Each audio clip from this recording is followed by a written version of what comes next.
우리 6월 우리 새벽 이슬 기도회 우리 첫날 올라오신 우리 성도님들을 환영하고 또 축복합니다. 또 6월 한 달도 하시는 모든 일에 우리 하나님께서 함께 해주시기를 주님의 이름으로 축원합니다.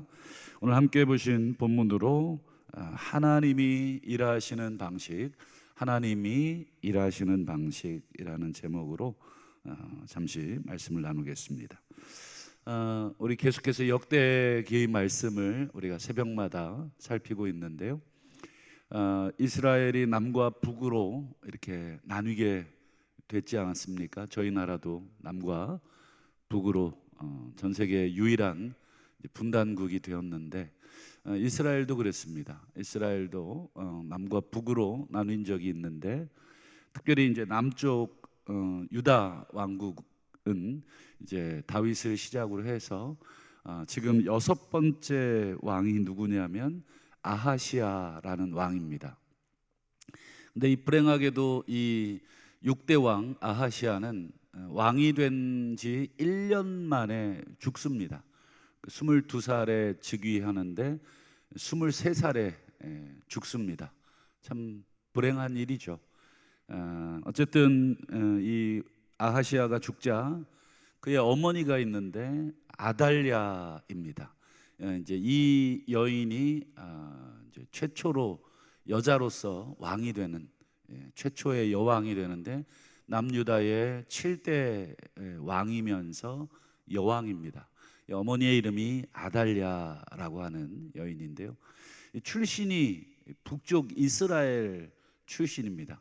그것도 가장 악한 왕조 오므리라고 하는 사람이 세운 이 왕조의 손녀입니다. 그러니까 오므리의 아들이 아합 왕이고, 여러분 아합 왕의 부인이 그 유명한 이세벨입니다.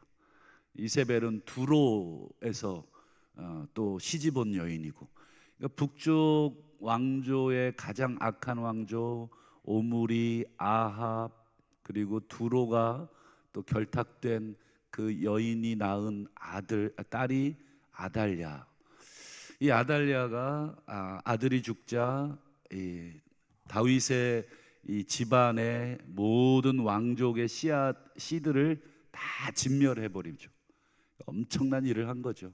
이 숙청도 이런 숙청이 없죠. 심지어 자신의 이 손주들까지 싹 다 죽이는 엄청난 이 피해 여인이 됩니다. 이 아달랴가 집권을 합니다. 그러나 하나님께서는 여전히 신실하시다. 하나님께서 하신 약속, 어떤 약속이 있었습니까? 다윗에게 내가 영원한 등불을 주겠다.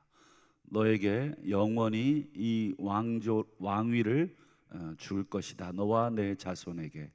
그 약속을 우리 하나님께서 기억하셨는데 어떤 방식으로 기억하셨냐면 우리 22장 11절을 한번 보실까요? 왕의 딸 여호사브앗, 이 여자인데 여호사브앗이라고 하는 이 여인이 아하시아의 아들이죠. 아하시아 왕의 아들 요아스. 그러니까 이 요아스하고 여호사브앗은 고모하고 조카 관계입니다. 그래서 이 고모가 이 조카였던 요아스를 이 할머니죠. 할머니 이 아달랴라고 하는 이 여인으로부터 왕자들이 죽임을 당하는 중에서 몰래 빼냅니다. 그리고는 아달랴가 이 요아스를 죽이지 못하도록, 한마디로 모두 다 죽였다고 생각을 했는데 다윗의 이 혈통 중에 한 사람 요아스를 살려낸 것이죠. 이 여호사보앗이라고 하는 이 여인이 참 대단합니다. 이 여호사보앗의 어머니가 아달랴예요. 아달랴. 그러니까 어머니를 등지고 지금 조카를 살린 것입니다. 이건 단순히 누구를 선택해야 내 장래가 촉망될까, 내 장래가 보장될까, 이 문제가 아닙니다. 실제로 이 장래가 촉망이 되려면 어머니를 선택해야 됩니다. 조카는 지금 몇 살이냐면 1살입니다. 1살. 1살짜리 감췄다가 무슨 득을 보겠다고 이 발각되는 순간 다 죽습니다.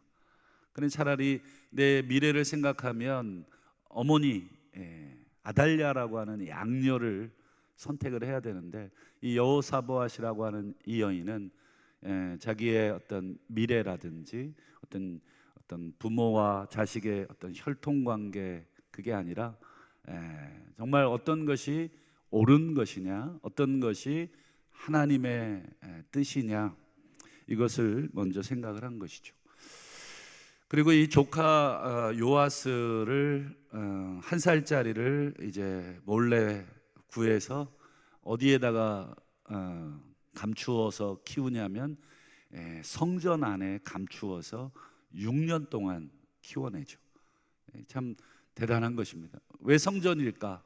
아시는 것처럼 성전은 왕이라도 함부로 들어갈 수 없는 신성 불가침한 구역이기 때문에 성전 안이 제일 안전하죠.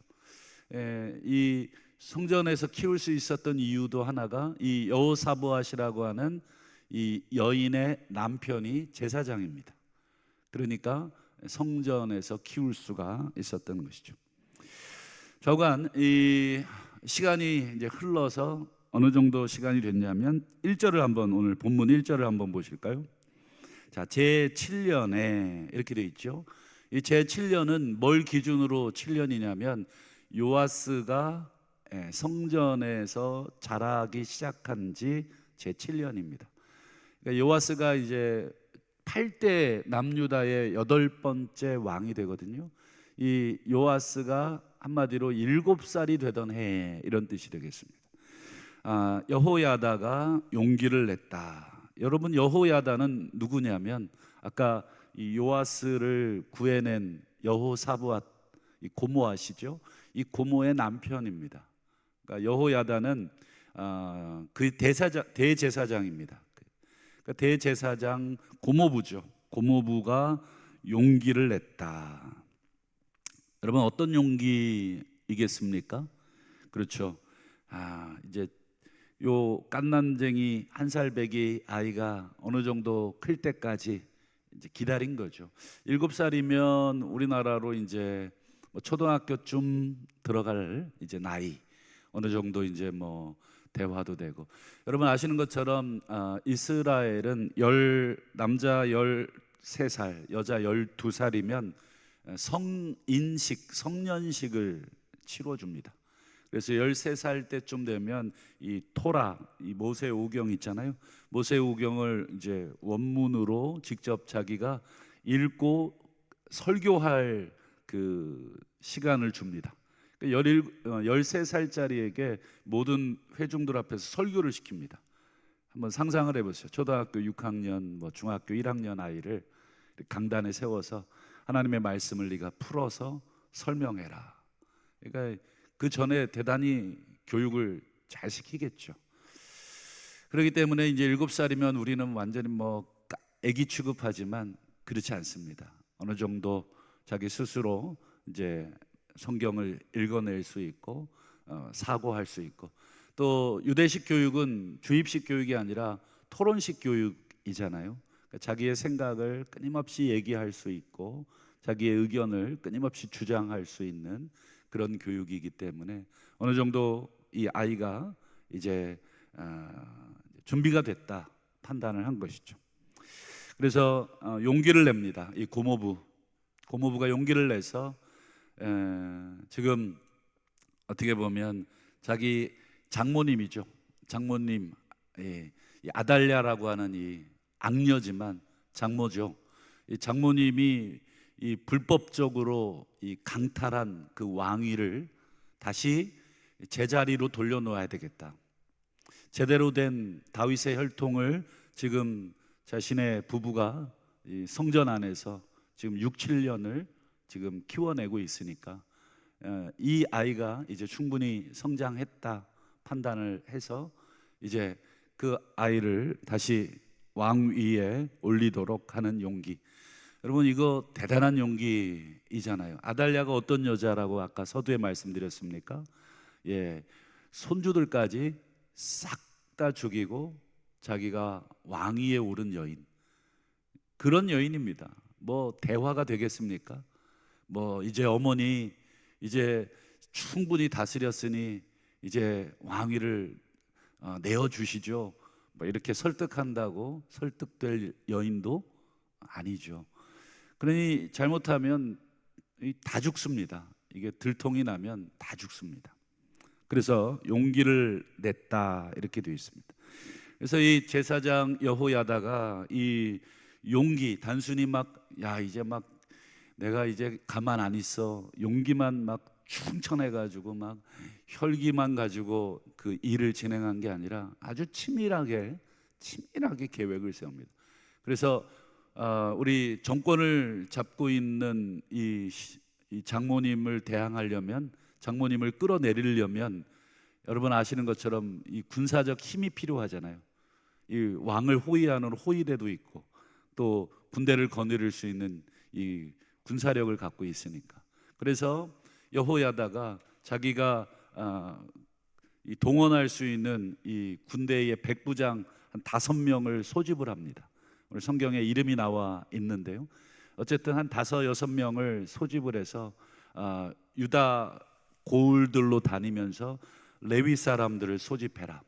그리고 이 마을의 이 지도자들, 족장들을 예루살렘으로 다 소집해라. 백부장들이 명을 받고 유다 온 마을로 다니면서 이 레위 지파 사람들 그리고 족장들을 성전으로 소집을 하죠. 그리고는 중대 발표를 합니다. 오늘 3절을 한번 보시죠. 3절에 보면 제사장 여호야다가 이제 소집된 이제 무리들에게 이렇게 말합니다. 여호와께서 다윗의 자손에 대하여 말씀하신 대로 왕자가 즉위하여야 할지니. 이 소리를 들었을 때 이 레위 사람들 그리고 족장들이 얼마나 놀랐겠습니까? 아달랴라고 하는 이 악녀가 이 다윗의 이 왕자들을 다 죽인 것으로 알고 있는데 왕자가 있다는 것이잖아요. 그래서 이 여호야다 제사장이 드디어 요하스의 존재를 이 제사장들 그룹과 그리고 족장들 그룹 리더들이겠죠. 리더들에게 공포를 하는 것입니다. 그게 바로 이제 이 다윗의 구대손입니다. 다윗의 구대손 요하스를 7살 박이 요하스를 드디어 소개를 합니다. 그래서 이 요하스를 이제 왕으로 세워야 되는데 지금 현역 왕이 지금 떡하니 버티고 있어요. 여러분 우리나라도 여러분 기억나십니까? 여러분 탄핵된 대통령 그 사택에서 끄집어내는 것도 얼마나 어렵습니까?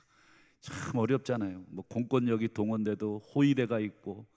여러분 지금 이 법치주의 시대에도 그런데 이 시대에 여러분 아달랴가 눈이 시퍼렇게 살아있는데 여러분이 백부장 5명이 군대를 거느린들 몇 명이나 됩니까? 뭐 500명?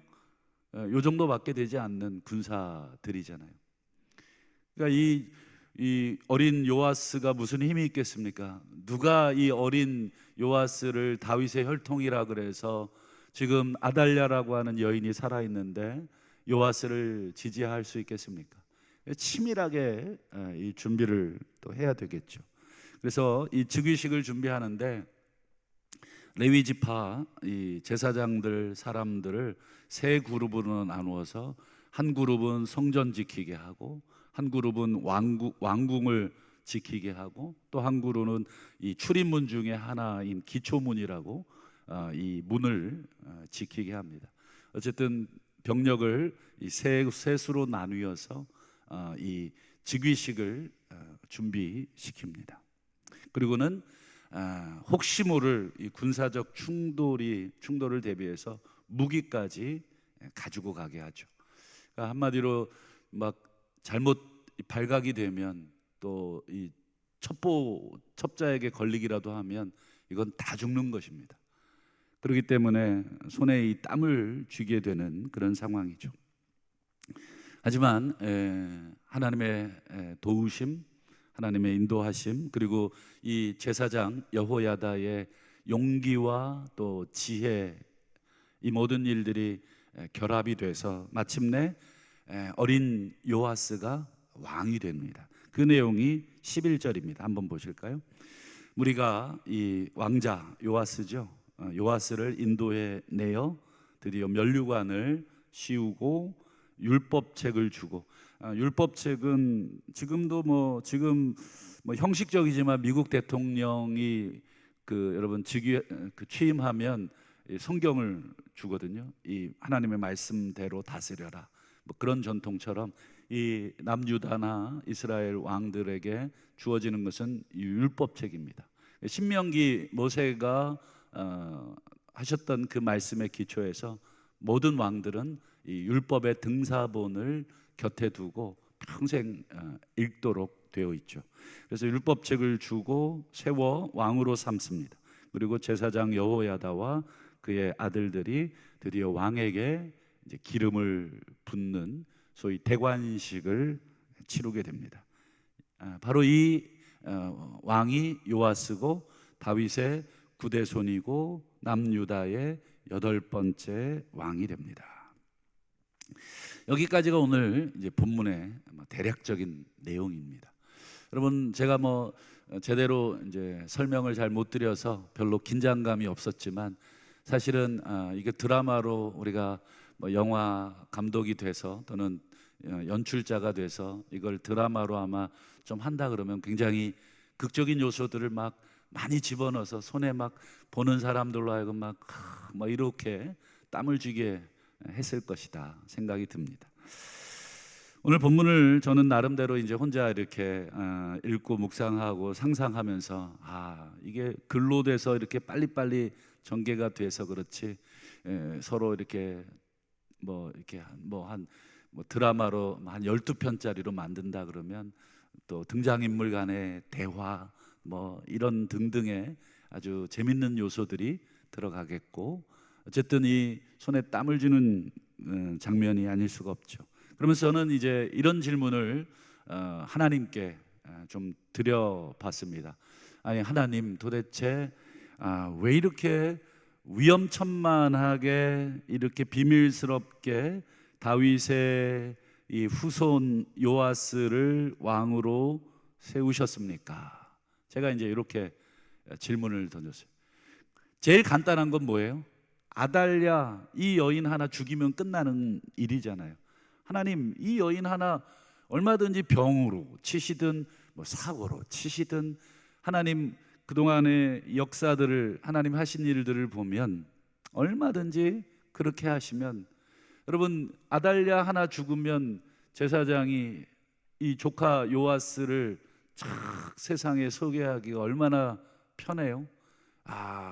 이렇게 조카 요아스가 이 다윗의 혈통이 살아있다고 자연스럽게 아무런 위기 없이 이렇게 왕을 세울 수 있는데, 이 아달랴라고 하는 여인이 시뻘겋게 살아있는 이 상황에서 지금 비밀스럽게 사람들을 보내서 소집시키고 무기를 주고 세 대로 나누어서 여기 지켜, 여기 지켜, 여기 지켜, 그리고 너희들 칼을 위기의 상황에 쓰게 만들고, 자칫하면 큰 이 무력 충돌이라도 나면 이게 어떻게 됐겠습니까?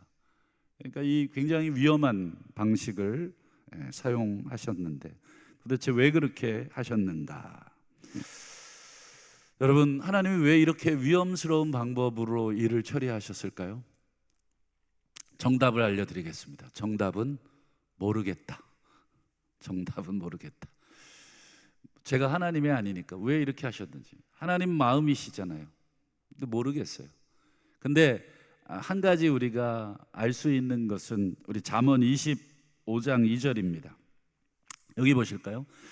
이를 숨기는 것은 하나님의 영화요, 이렇게 돼 있죠. 이게 무슨 뜻일까요?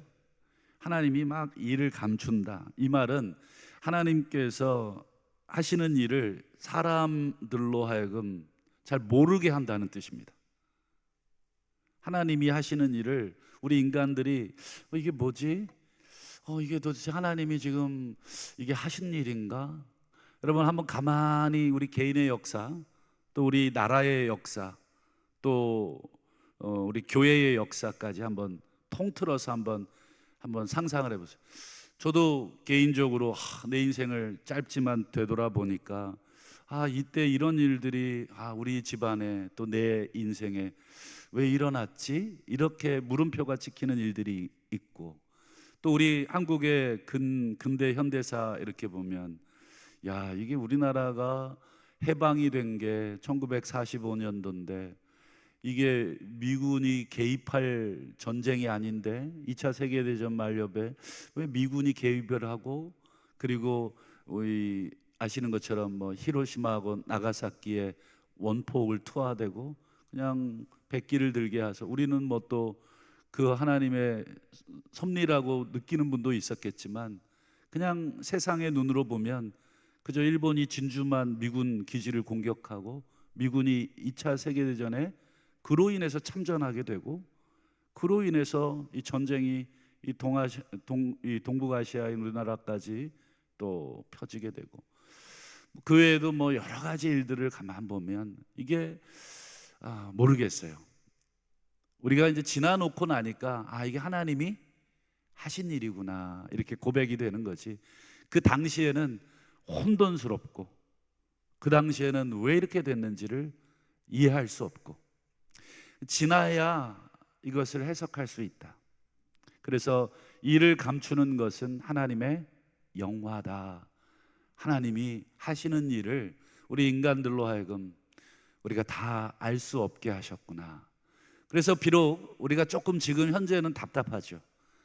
내 미래가 어떻게 될까? 지금 내가 당하고 있는, 우리가 당하고 있는 이 상황이 지금 어떻게 될까? 지금 아달랴에게 발각이라도 되면 지금 이 일들은 완전히 반란 중에 반란이 되는데 이거 어떻게 될까? 모르죠. 여러분 작년 12월 3일 우리나라에 계엄이 선포됐을 때 뭐 모든 군대의 수장들이 다 모여서 그거 계획했잖아요. 그거 성공했으면 어떻게 될까? 또 실패했기 때문에 지금 이렇게 됐는데, 지나놓고 나니까 하나님께서 우리로 다 알지 못하지만 그렇게 하셨구나.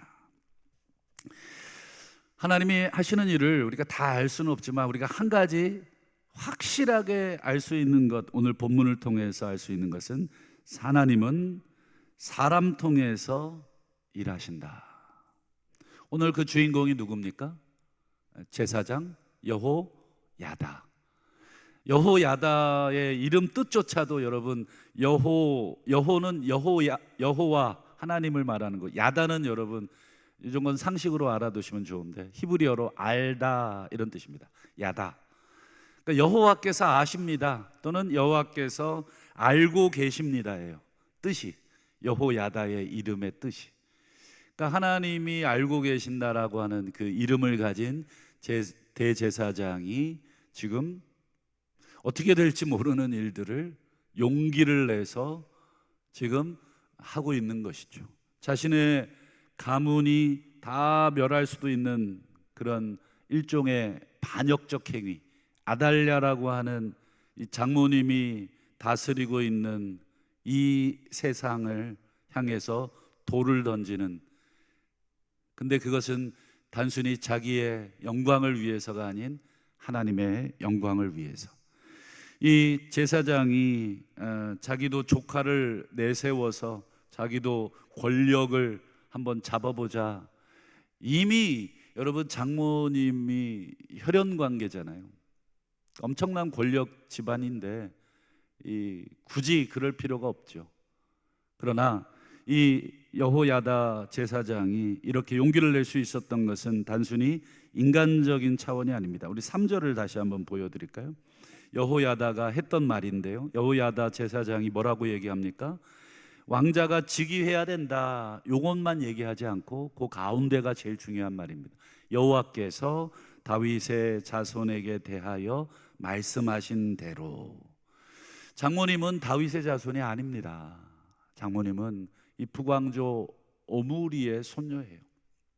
그 오므리의 손녀가 지금 다윗의 왕조를 다스리고 있는 것은 불법적이다. 하나님의 뜻이 아니다. 그렇기 때문에 지금 여호와께서 다윗에게 하신 말씀대로 지금 왕자를 세워야 된다. 이게 제사장이 용기를 낼 수 있었던 이 근거입니다. 오늘 우리가 나눈 말씀을 통해 하나님께서 하시는 일을 우리가 다 헤아릴 수는 없지만, 그러나 하나님은 하나님의 뜻을 이루어 드릴 수 있는 용기를 내는 사람들을 통해서 하나님의 나라를 세워간다 하는 그 사실 하나만큼은 확실합니다. 그리고 하나님은 억지로 사람 끌어다가 쓰시는 일은 거의 없다. 하나님께서는 철저하게 자원하는 자를 통해서 일하신다 하는 것이 하나님의 원칙입니다. 막 빌어가지고 야 네가 좀 이거 해줘 저거 해줘 그렇게 일하시지 않는다. 하나님은 우리 사람의 도움이 필요 없지만 그래도 하나님이 사람을 통해서 일하신다면 어떤 사람이냐? 자원하는 사람. 내가 스스로 손들고 주님 위해서 내가 하겠습니다. 여러분, 과거에 성막과 성전도 어떻게 세웠습니까? 자원하는 다윗이 손을 들고 내가 주님을 위해서, 그리고 그 다윗이 성전에 필요한 모든 물질들도 자원해서 드리고, 그리고 백성들도 자원해서 드린 그 물질들로 성전을 세운 것이죠. 또 여러분, 이스라엘 민족이 포로로 끌려갔다가 다시 70년 만에 돌아와 보니 이스라엘 이 성읍들이 황폐되어 있잖아요. 70년 동안 사람이 거주하지 않게 되면 온통 폐허가 됩니다. 그곳에 누가 들어가서 살고 싶겠습니까? 그러나 성경에 보면 자원하는 사람들이 예루살렘에 거주하고 이렇게 되어 있습니다. 지금이야 막 예루살렘에 너나 없이 살고 싶어서 뭐 부동산 값이 엄청나지만 이 포로 이후에 예루살렘은 아무도 살고 싶지 않아요. 아무도 들어가고 싶지 않아요.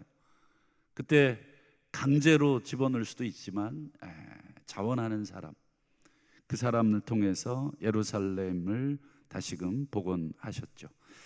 말씀을 맺겠습니다. 우리 하나님의 나라는 어떻게 진행이 되는지 우리 겨자씨의 비유를 통해서도 알 수 있듯이 잘 모릅니다. 보이질 않습니다. 하나님이 어떻게 일을 하시는지 우리가 막 열심히 관찰해도 잘 보이질 않지만, 한 가지 분명한 것은 용기를 내서 자원하는 자를 통해서 하나님은 일하신다.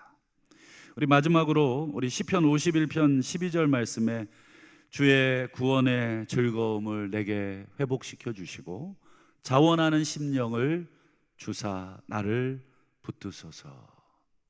이게 여러분 다윗의 기도였습니다.